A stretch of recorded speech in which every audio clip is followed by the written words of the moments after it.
Hi, I'm Matt with BetterMotes.com. Today we're going to show you a video if you've got the old Leggett and Platte Prodigy first generation remote and either you've already converted to our new conversion kit, which does all of the features except for the limits on the motors. And sometimes if you overrun one of the limits, you'll break out one of the actuators underneath.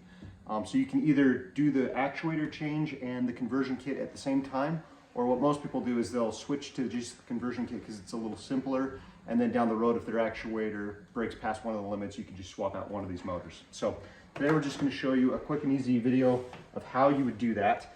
You've got 2 pinpoints on these actuator motors. You want to start, this is the foot motor that I'm going to show you. So you want to start at the innermost connection. It would just be reversed if you were using the head motor swap out first.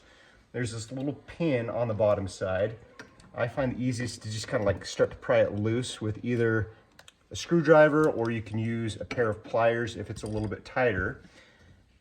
That pin now should just be able to pop up if you give it a little bit of movement, and just make sure to keep your washers. Now you'll be able to rotate your foot motor to the other side, and you'll have one of 2 style pins. It might be the same with one of those butterfly clips, or you might have one of these just surrounding clips that you can just simply undo like that. Again, pop out the motor and keep both of those pieces for later.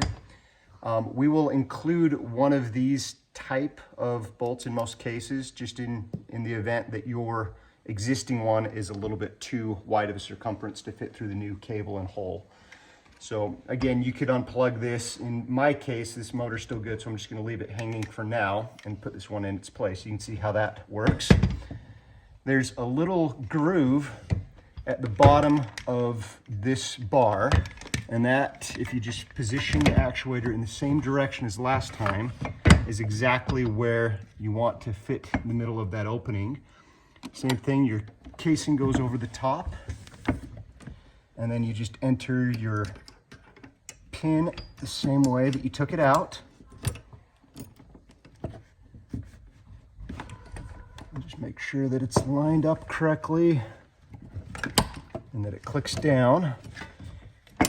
And then same thing with our opposite side. Grab that washer and pin combination, slide it through the hole, and then you can just reattach the bottom pin.